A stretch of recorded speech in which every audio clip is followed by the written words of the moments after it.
Greetings and welcome to Sports 101, the sports show that discusses sports beyond the X's and O's.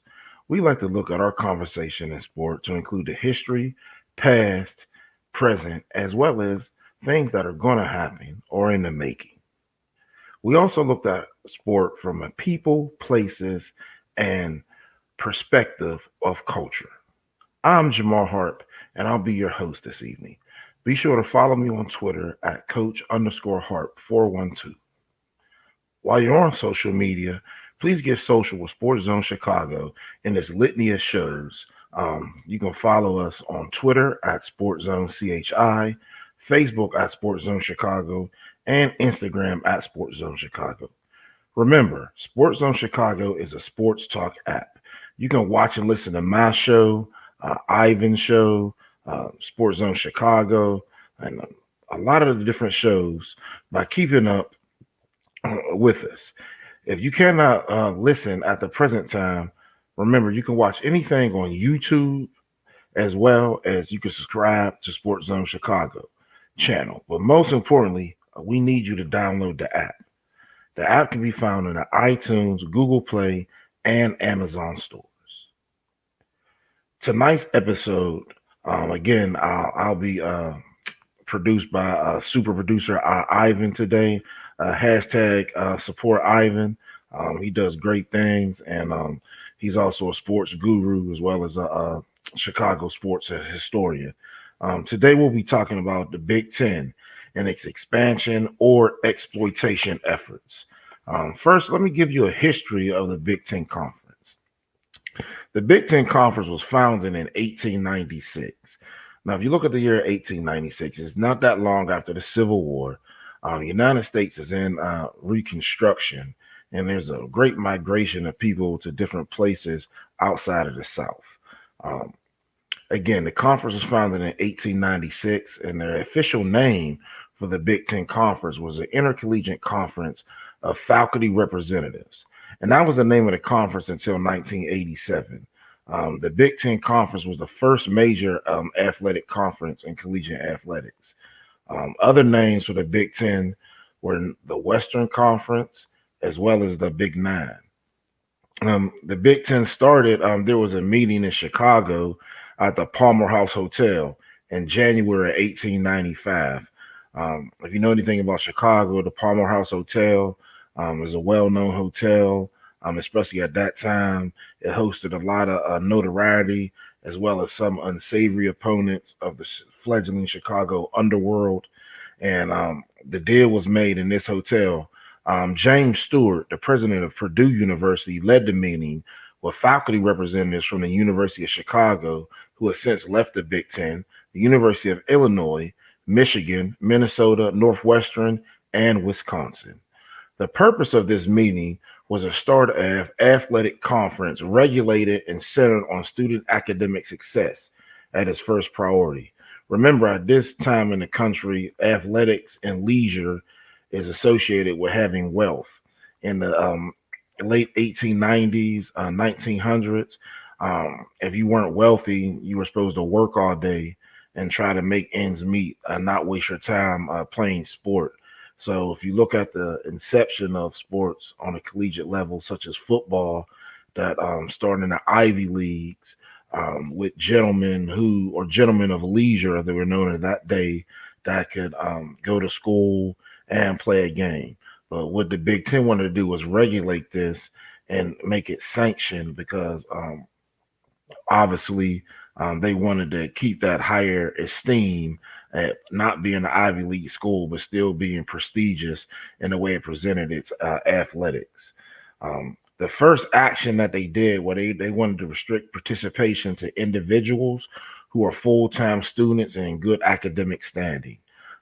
So again, if you look at modern day athletics, this is one of the tenets that they still use. And again, that comes from the exception of the Big Ten. A lot of their policies formalized the inception of modern day athletic departments. These policies include 1 year residency before playing. Most people call that now a red shirt. Have to be a good academic standing and passing certain entrance requirements, henceforth the NCAA. The Big Ten's model was for regional athletic competition where students can travel and compete on the weekend without missing any classes or lectures. I can tell you from my time in the Big Ten during my studies at the University of Iowa, which was a staunch component of regional competition.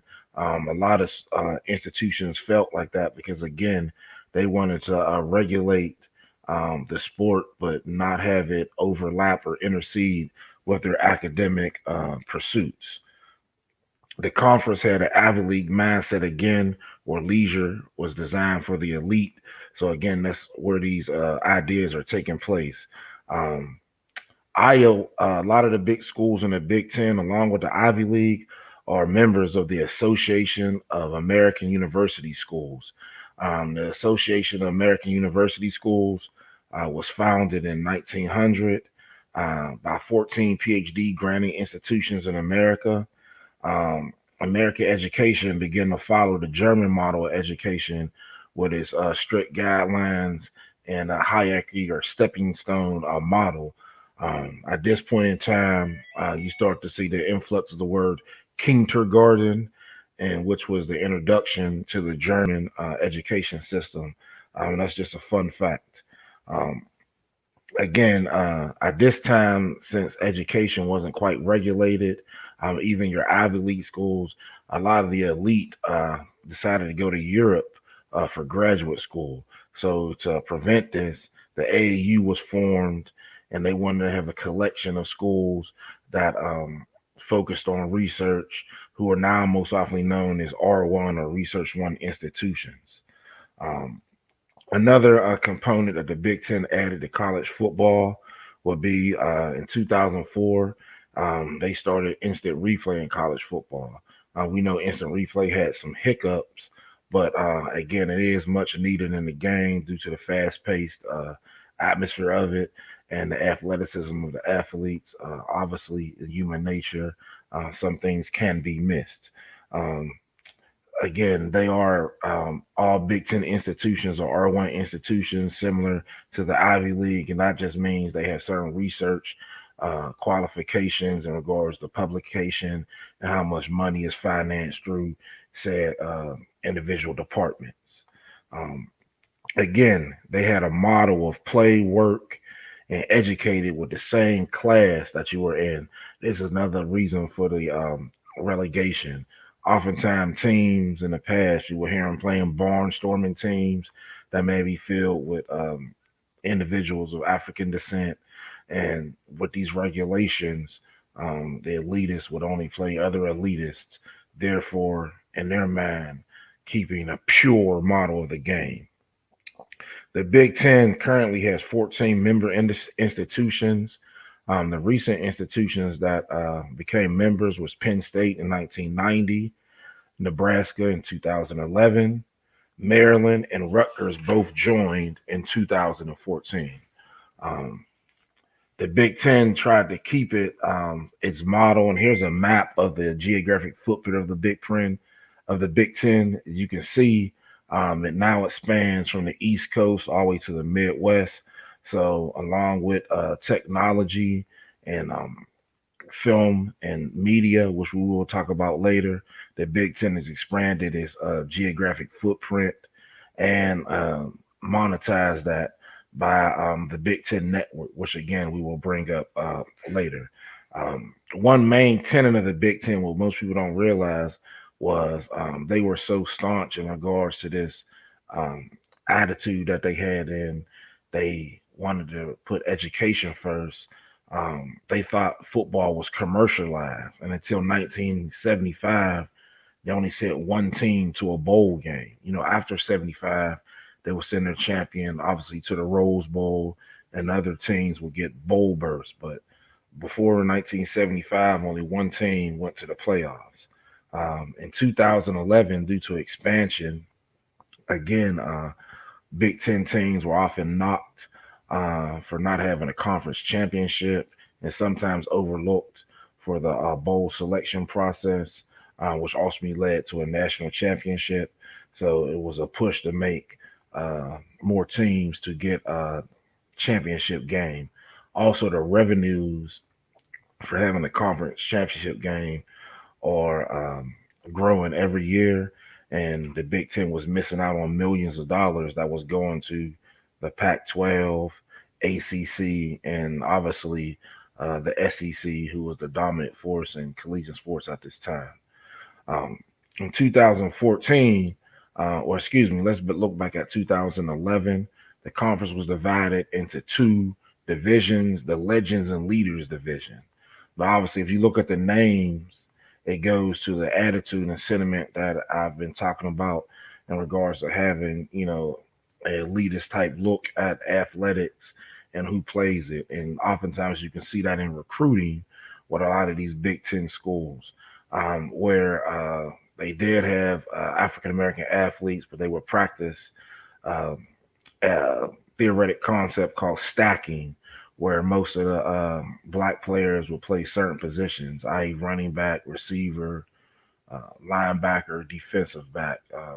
You will very rarely find them in brain trust positions such as quarterback, center on the offensive line. Obviously, that's changing due to the spread offense. But right now we're talking about the history of the Big Ten, and the spread wasn't conceived as of yet. Um, Another quick fun fact about the Big Ten is John Hopkins, which is a Division III school, is an associate member due to its men's lacrosse team. They're a Division III school, but they participate in Division I athletics and lacrosse.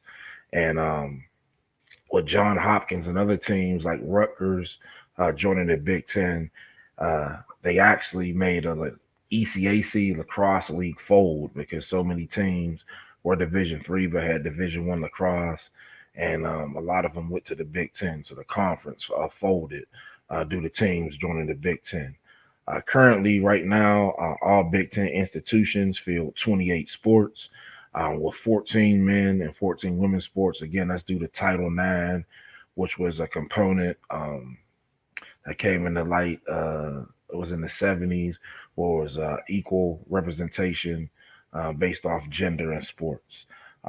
Oftentimes, people talk about revenues in sports, and we're going to give you some numbers real quick, but the conversation is skewed because what they fail to, or what they omit in their conversation, is that these revenues are only gained by approximately two or three teams of those 14 teams. So men's basketball, football, and sometimes baseball pay for the rest of all the sports. So right now, when we look at these revenue numbers, most of these are football and basketball numbers.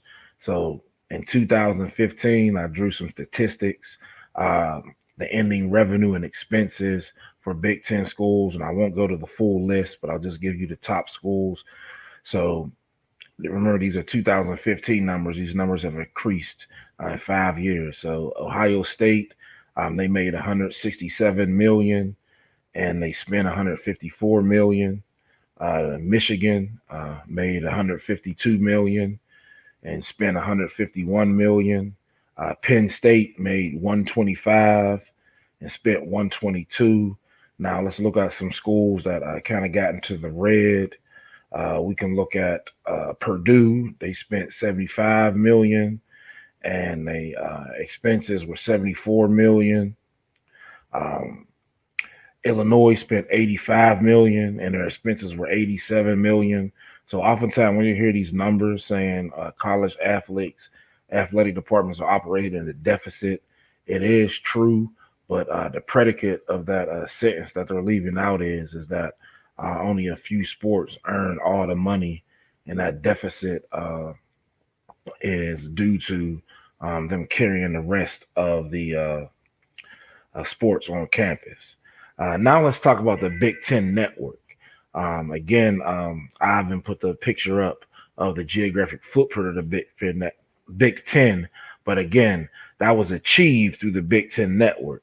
So in 2004, the Big Ten had a deal with ESPN, but they wanted more rights to increase revenue.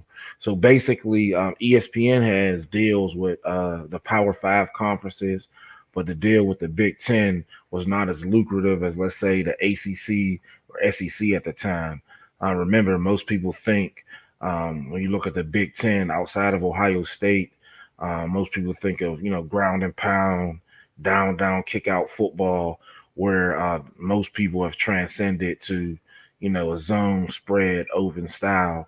Again, more teams in the Big Ten are moving to that philosophy. If you look at Maryland with Tualia Tagovailoa, who plays a spread. Um, Illinois is having, excuse me, Indiana's having success this year with that type of offense. So I just think it's a matter of time before it spreads like wildfire through the rest of the league. But again, the Big Ten was known for a slower pace of football, so it wasn't quite as marketable as the other conferences. So coverage of collegiate sports sanctioned by the Big Ten, including live and recording event telecasts, news, analyst programs, and other content focusing on conferences, member schools was a goal of the Big Ten Network. So basically, they wanted to have a holistic programming where they can talk about their students, go in the dorm, do OSU cribs, talk about some personal interest stories, as well as their plights on the field. Um, Next came a joint venture between Fox Sports and the Big Ten Network, um, as well as Fox Corporation, as a 51% stakeholder and operating partner in the Big Ten Network, and the Big Ten Conference owning a 49% stake. So, again, the Big Ten Network is technically owned by Fox, but the Big Ten Conference owns 49%. So we'll get to the numbers and the kickback for each school, in a few seconds. Um, the Big Ten is headquartered in Chicago in the former Montgomery Ward building on 600 West Chicago Avenue. Um, the Big Ten Network is estimated to reach 60 million U.S. subscribers.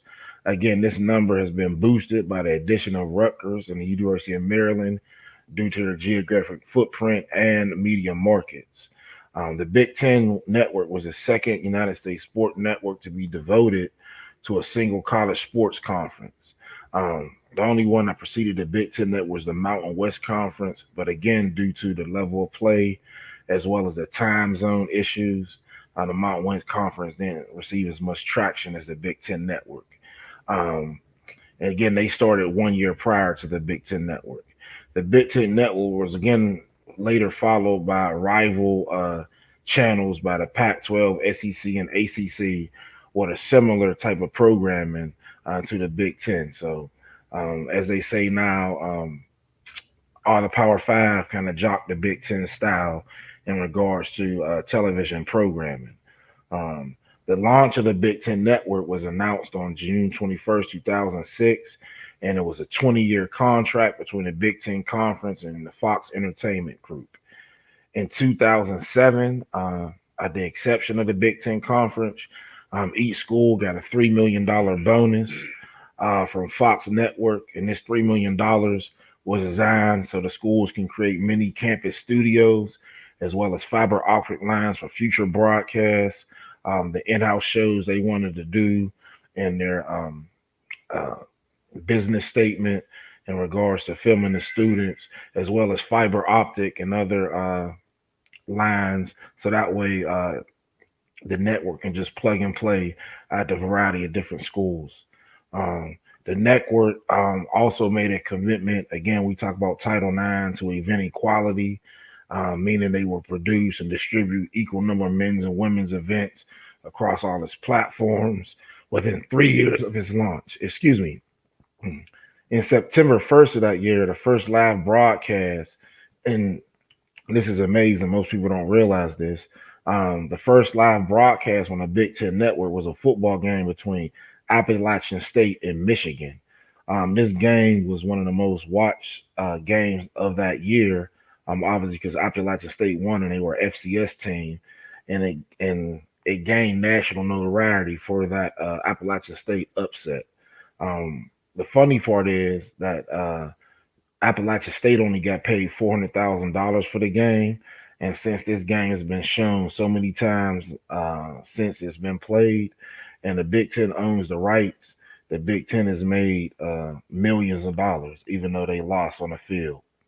In 2018, the Big Ten Network made over $760 million. Its member institutions earn 33% of all advertising revenues, in addition to 51% of the revenues made in other venues, including subscriber fees. Now, this is unparalleled. Most networks are in the red for 3 to 5 years when they open, but in year one, the Big Ten hit 60 million subscribers and earned more additional millions of dollars for its member institutions. Um, Again, we look at the Big Ten network and we think of it as, second class, but in regards to the technology, they were ahead of the curve of the SEC, Pac-12, and ACC, who may be ahead in their facilities uh, and recruiting atmosphere, coaching, and style of play. So, Chicago natives, Midwest natives, excuse me. When you look at the Big Ten, please notice that fact. Um, the coaching, another part that can be easily made up. Again, if you have the technology to get in people's homes, you can easily achieve that. I'd like to take a quick break, and when we come back, we're going to go through some Big Ten expansion, as well as kind of talk about his expansion, exploitation, and who's really benefiting of it. So please stay with us. Take a quick break. We'll check out our sponsors, and we'll be right back. Thank you for joining in Sports 101.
See me.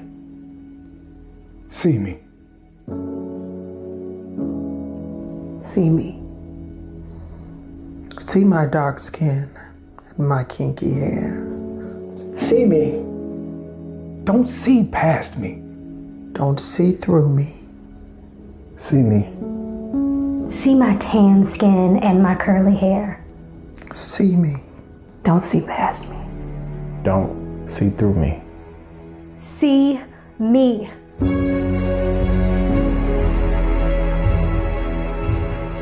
See my face, wet with tears from years of oppression.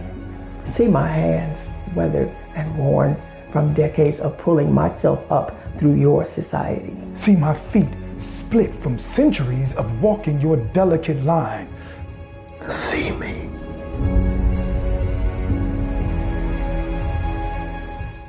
See me. See me. I'm tired. I'm tired. I'm tired.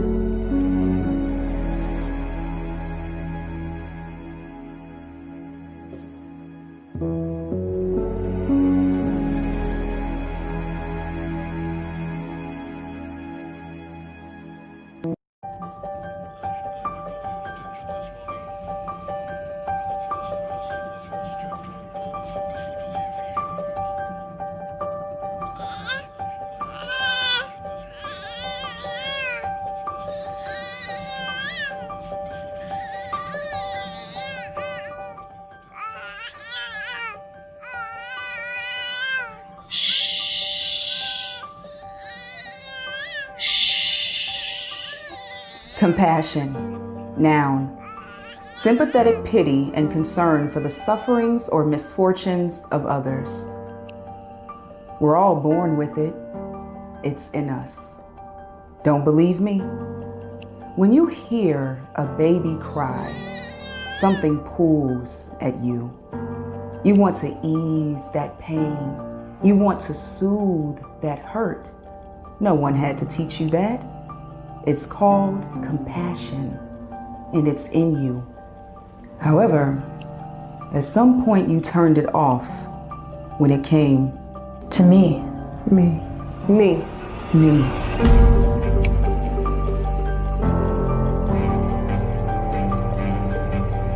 The cries of my soul have gone unheard, but today, you will hear me. My heart has wailed a melody loud enough to shatter your ears and you ignored me. But this week, you will hear me. This body has beat the drums of anguish, only to be silenced. But this month, you will hear me. This year, This decade, This century, I will be heard. And you will be the one to hear me. and when I am finally heard, Show compassion. show compassion. show compassion. Remember. It's in you.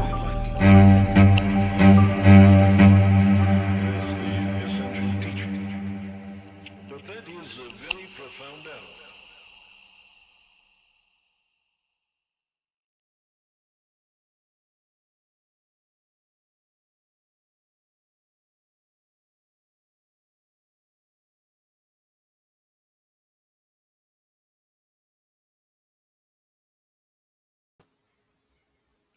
Again, thank you so much, Ivan, for your production, not only on this show, but SportsZone Chicago.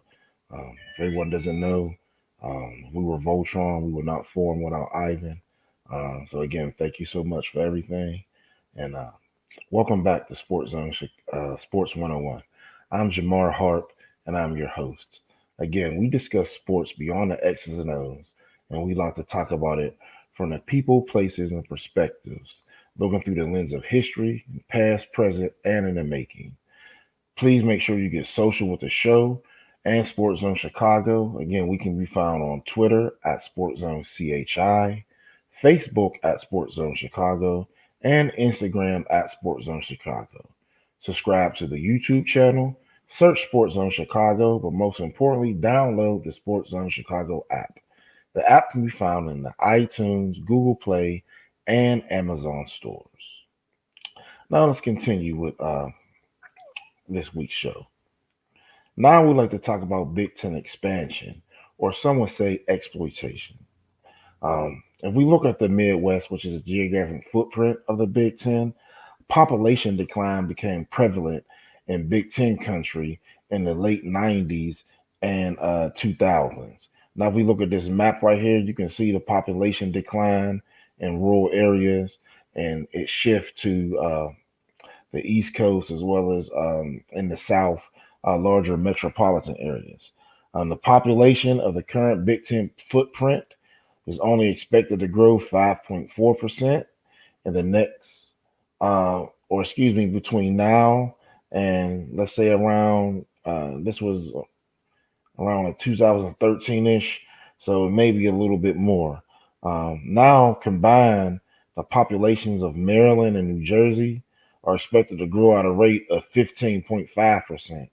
And if Maryland, New Jersey are small states on the East Coast, so you have two states growing at the same rate as maybe 6 to 8. They also had an issue of having even sides again because conference championships was a big thing in the early 2000s. Again, the Big Ten missed out by, ruling a champion, especially if two teams had one loss, or other teams could get that extra game or a conference championship game, along with make millions of dollars. The Big Ten also feared losing Penn State to an Eastern Conference.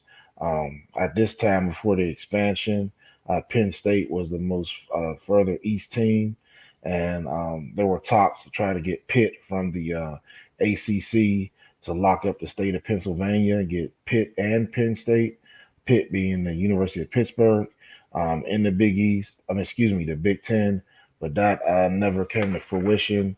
So the fear was always losing Penn State to some sort of conference on the East, mainly the ACC. Uh, 1 second.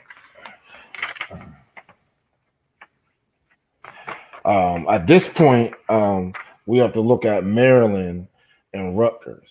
And most people say, why Maryland and Rutgers? Why would I want to add Maryland and Rutgers? Maryland and Rutgers are doormats in the ACC, especially in in football. Maryland did have some success in basketball. If you look at the 80s with the Glenn Bias era, which unfortunately ended. Upon his tragic death, upon getting selected in the NBA draft. And then further on, the Juan Dixon era, they had some good teams, but Rutgers was kind of bottom of the barrel and pretty much, all sports. So people ask, why did they become attractive? And again, it's location, location, location. Um, when you think of real estate. So when we look at the populations of the New York Metro and DMV, um, the Big Ten will add millions of viewers and revenue, as well as increase its economic footprint. So they can go from, the East Coast, which New Jersey and Maryland border the coast, all the way to ultimately Nebraska. Um, if you look at the conference commissioner who made a statement saying, he said the Big Ten had no choice but to add more teams. As the Big Ten's population moves south and west, meaning people are leaving the factory jobs that were known for the Midwest, going back home. There's a remigration back to the South in particular. The conference's population base is shrinking rapidly. The states of Illinois, Michigan, Nebraska, Pennsylvania, Ohio, and Iowa all rank among the 12 states with the smallest projected growth from 2000 to 2030. So if you look at those states, most people call that the Rust Belt. And the Rust Belt was a region of America um, during, let's say, up the 40s until, let's say, the 80s, was known for industry and factory production. Once these factories shut down, obviously they were left abandoned, therefore rusting out. Hence, where you got the name Rust Belt. Um, with the factories shutting down, the population influxes that you used to get from the Deep South, also known as Great Migration, in particular, Chicago natives. Most people or Black people from Chicago have family in Mississippi or Louisiana because they migrated for jobs, in these factories. Um, Many Big Ten diehard fans uh, did not like the idea of adding Maryland or Rutgers. They thought it would bring down its brand, even though they're known for the research and the academics. Um, it was still a different brand of football that Big Ten people liked, like that hard nosed parody football where it was close in the third quarter. Everybody kind of pretty much did the same offense. And, sometimes there was upsets, but it wasn't like the other leagues where you had the spread offenses and a variety of different nuances that come with the new age spread schemes, which sometimes cause upsets with opponents with bigger or stronger or faster players. You didn't really see that in the Big Ten because everybody was kind of congruent in what they did, which was, kind of grind it out, down, down, kick out, 80 style of offense. The conference itself wanted more cable providers in those areas to carry the Big Ten network and make people pay for it. The Big Ten wanted this game's broadcast package to be more attractive to ESPN and Fox, its longtime television partners. So again, we talked about when these schools were added, they got more money because now they're being shown in the New York area, which is New Jersey, New York, and Connecticut, due to Rutgers, and then in D.C., Maryland, and Virginia, due to the University of Maryland. In 2013, the Big Ten's per team revenue distribution. Remember, before break, we talked about percentages, but in 2013, the Big Ten's per team revenue distribution was $26 million. So because of the Big Ten network alone, each member institution got $26 million. Now, again, we talked about the numbers in regards to who pays for the athletics.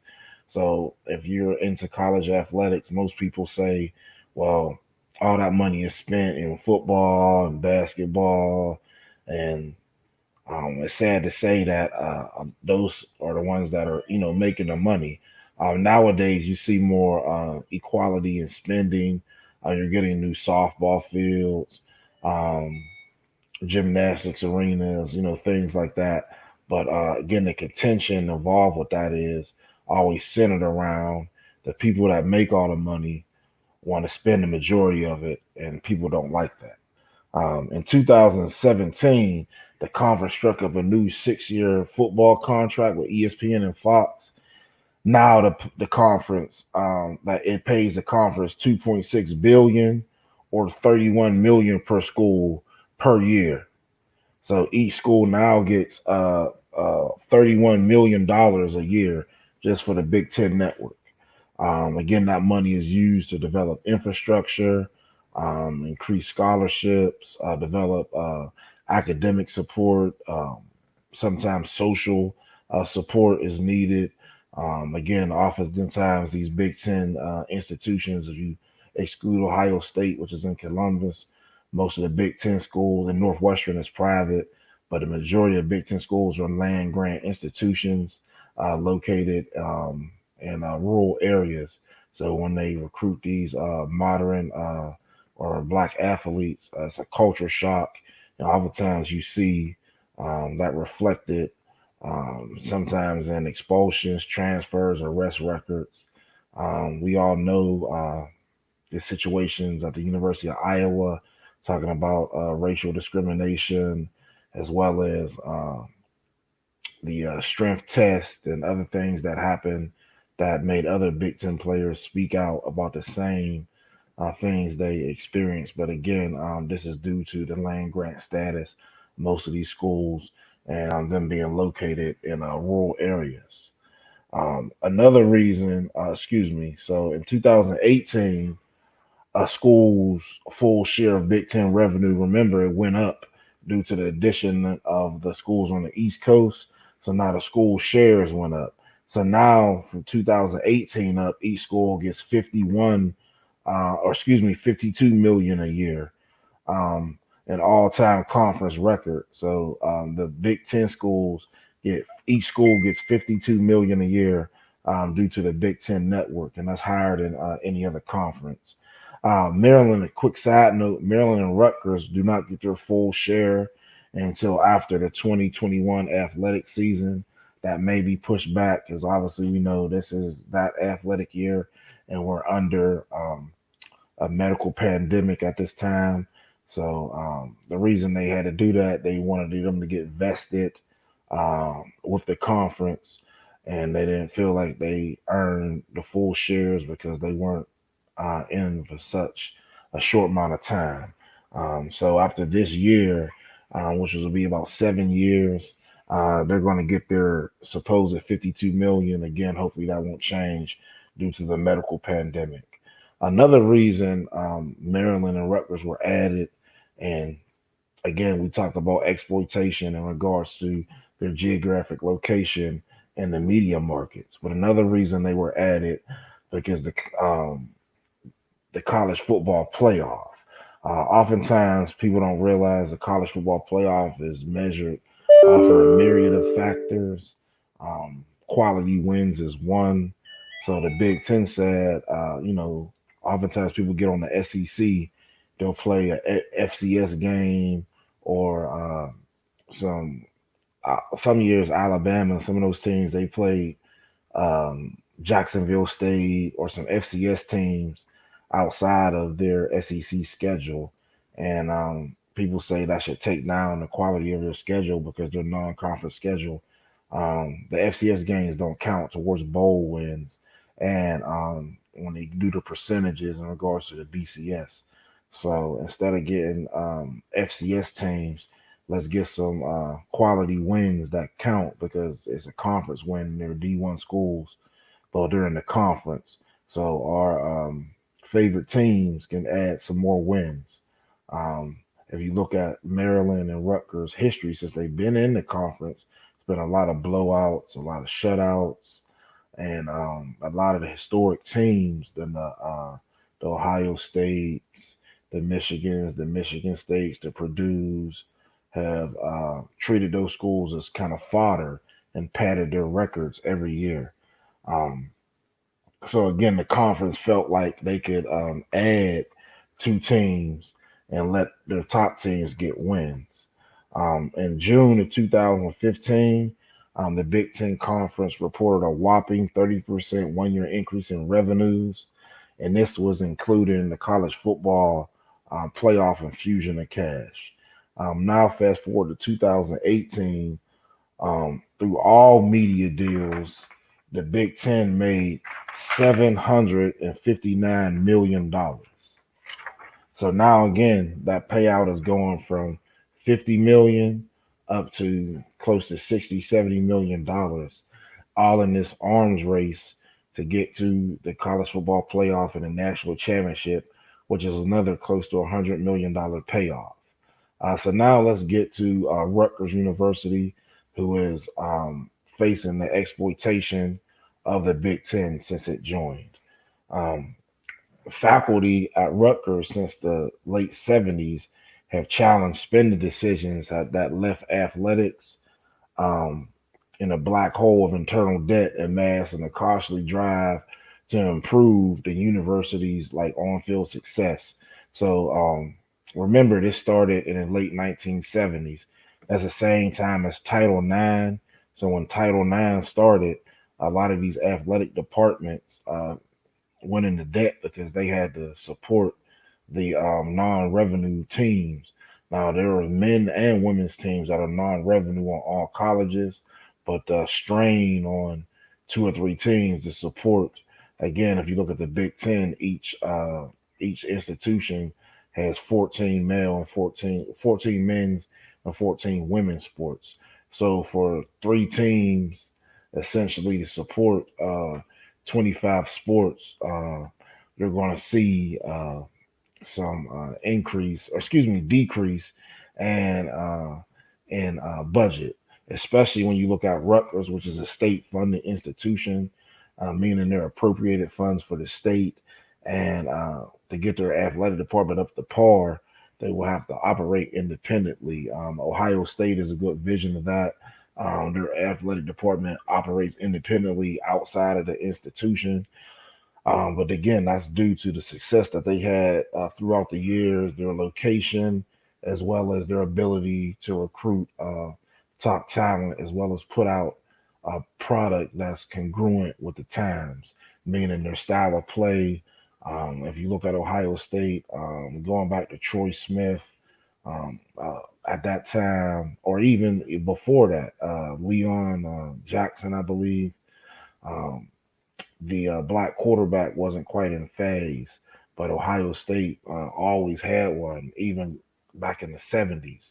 So they were able to develop a brand and continue that, and therefore make millions off of it. The administrators at Rutgers try to balance the budget of its athletics department, which has now amassed 121 million in internal debt of this year.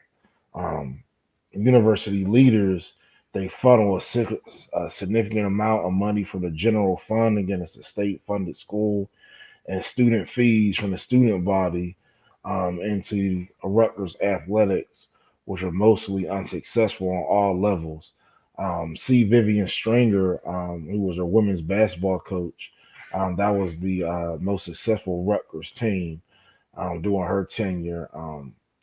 They also made headlines for the comment in regards to nappy-headed, women playing. So again, Rutgers was more known for its women's basketball team and their perception in the media versus men's basketball and football, which is drive the economies of all collegiate athletics.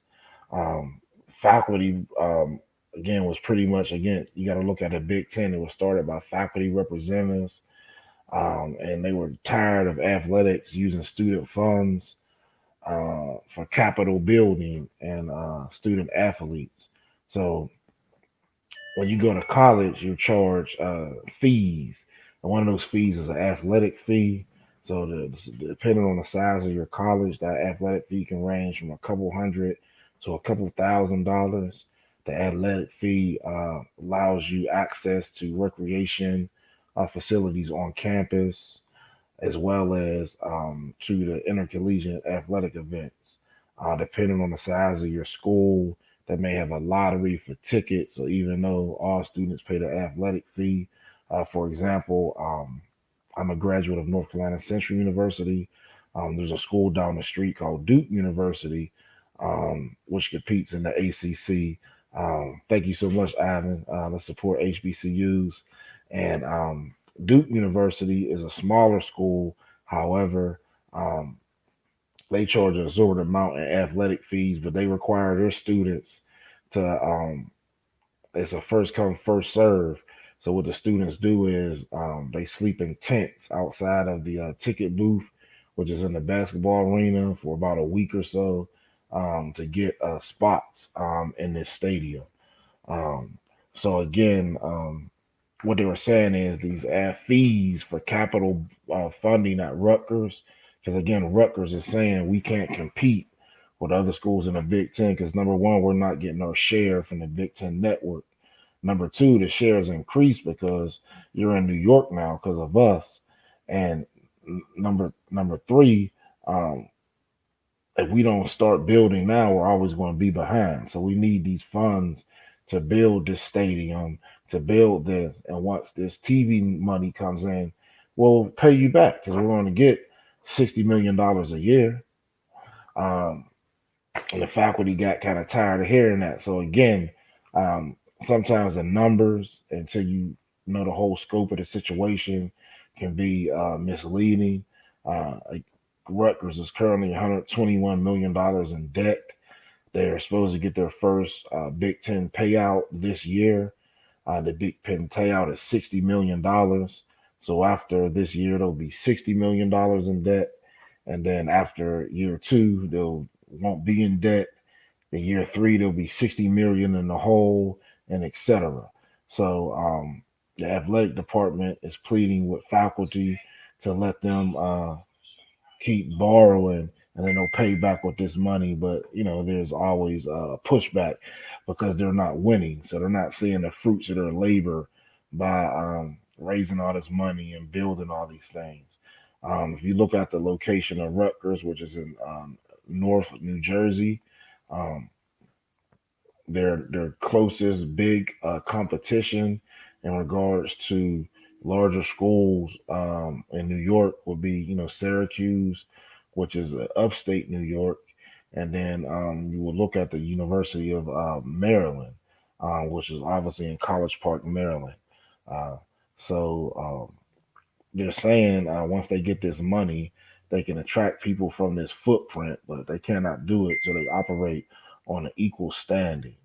Um, what the faculty is arguing is that the funding can be used to enhance academic programs and research, or to avoid laying off staff members this year, especially due to the medical pandemic. They had to let go over 1,000 employees across the university's three campuses due to budget shortfalls, again, due to the pandemic. The president of the Rutgers Employees Union estimates that dining hall workers and adjunct professors are the employees who will be more likely laid off, and due to their being lower paid, and also majority of them are people of color, meaning Black and Hispanic, and they're going to suffer the brunt of this economic fallout. So that's the level that Rutgers stooped to. They told the athletic department that if you keep asking for this money, we're going to have to fire Black and Hispanic people. So you can see the tension going on at this institution. Um, In 2000, 43.5% of Rutgers' athletic budget was funded by the state. So again, when you operate on Division One in the Power Five conference, to rely on almost half your budget from the state, which is appropriated funds. Obviously, that doesn't correlate to being, high level because you can't do the things these other people doing is recruiting. They're showing up in helicopters. Um, they're doing different things, private jets, you name it. Technology is being advanced or enhanced. The arms race for these facilities with all the modern features, bells and whistles, barber shops, game rooms, bowling alleys, you name it. Um, that can't be done without this television revenues.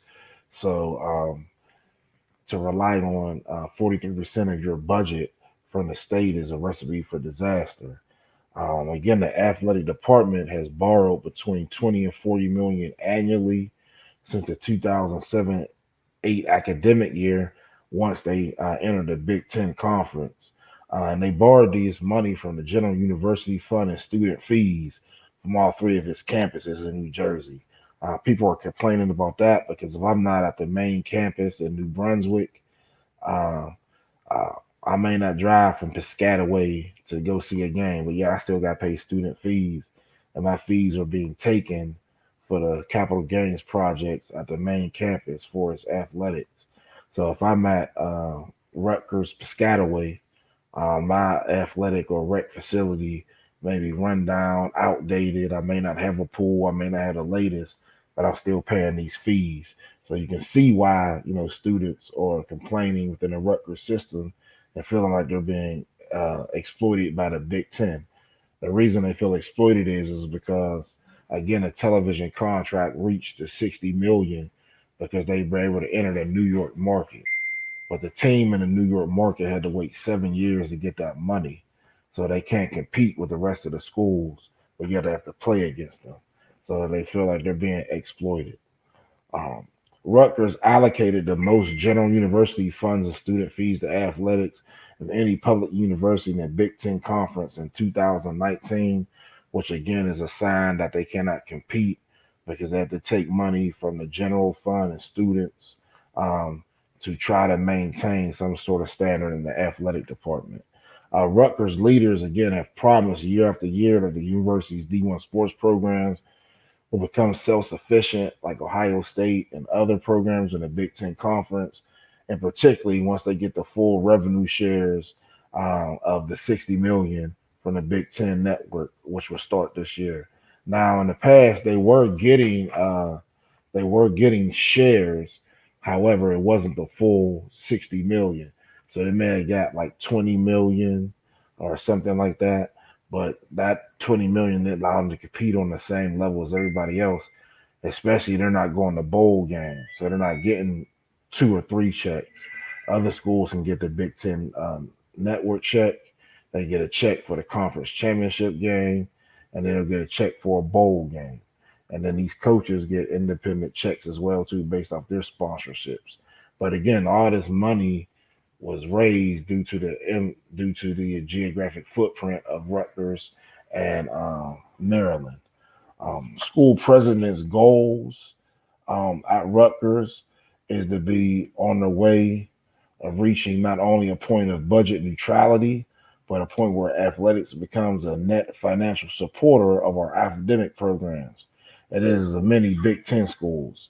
So if you ever watch Big Ten athletics, they talk about the scholarship funds and the money they give back and the scholarships. Sometimes they'll fund the student or a special needs project.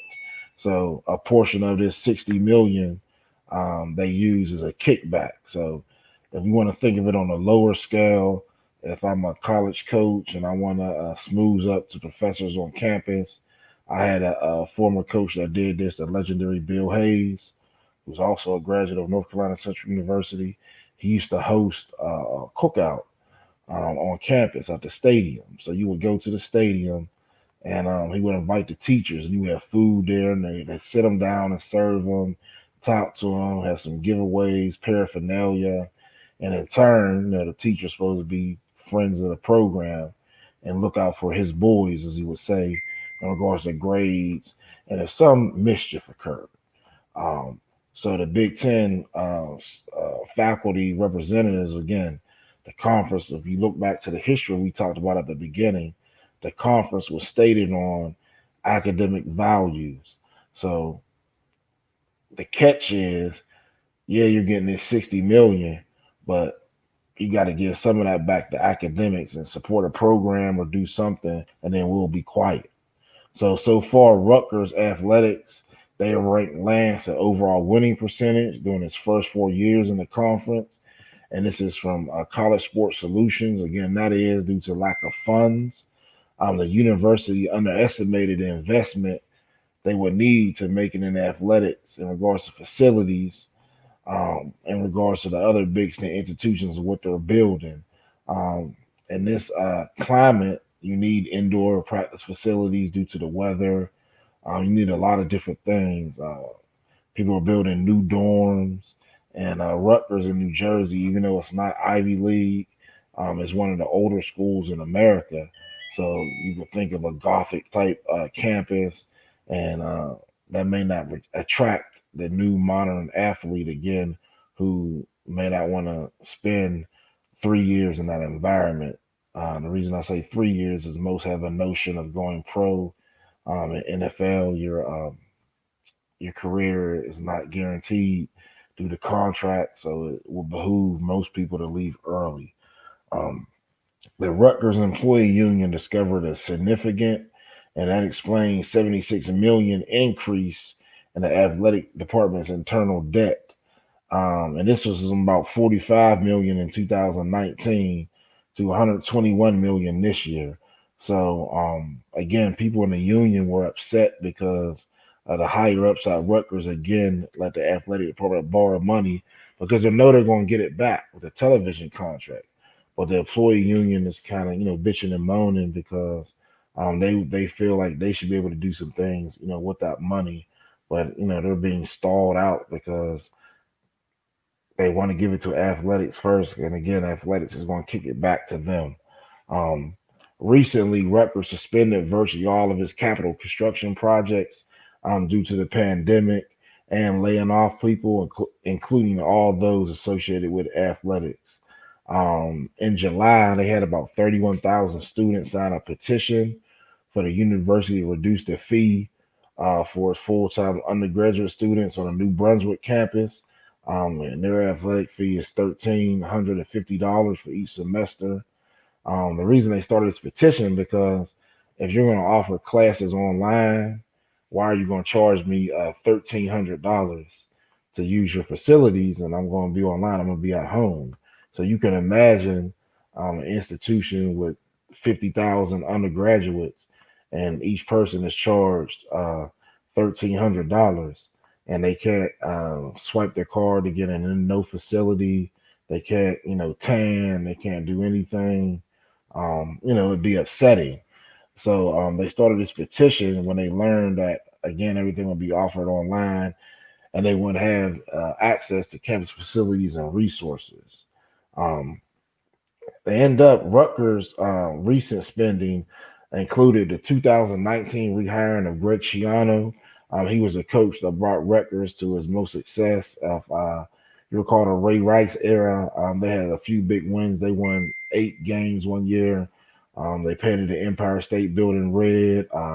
There was a fervor in that area, that New York metro area, kind of similar to Paul Pasqualoni's days when Donovan McNabb was there and quarterbacks before him. But you haven't had a surge like that in collegiate football in the New Jersey area since that. So he gained a lot of exposure for that. So they recently brought him back. He was given an 8-year, $4 million annual contract, and they also promised him new football facilities. Again, with the 60 million influx coming in from the Big Ten network, after they pay off their bills in year 3, they'll have $60 million to build something for football. So again, you can kind of see, or I hope you can see how the Big Ten expanded as well as exploited some of its new members. As we close, I'd like to leave you with this thought. College athletics, and particularly men's football and basketball, is a business that pay for the school, as we just talked about, and other athletic programs. The key is to find a balance to educate students as well as to compete to win and be in compliance with Title IX, which is gender equity for men and women. Institutions like Rutgers realize the cost to play with the big boys per se, um, and now they're moaning and complaining until they get their revenues to match what other institutions are getting. With the current landscape of athletics, how long will it be before HBCU, um, MEAC, and SWAC can be streamed digitally for its fans? We can have a MEAC network, a SWAC network, a HBCU network with the MEAC, the SWAC, the SIAC, and CIAA. How can other conferences take advantages of technology to make money? These are the questions we must answer.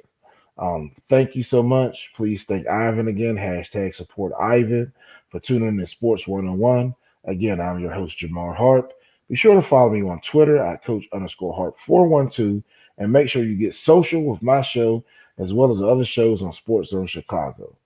Please look on Twitter at SportsZone CHI, Facebook at SportsZone Chicago, and Instagram at SportsZone Chicago. Subscribe to the YouTube channel, search SportsZone Chicago, and most importantly, download the SportsZone Chicago app via the iTunes, Google Play, and Amazon stores. Again, I'm Jamar Harp. Thank you so much. I will see you next week. Have a blessed evening, and stay tuned with the history, culture, and other components of sport.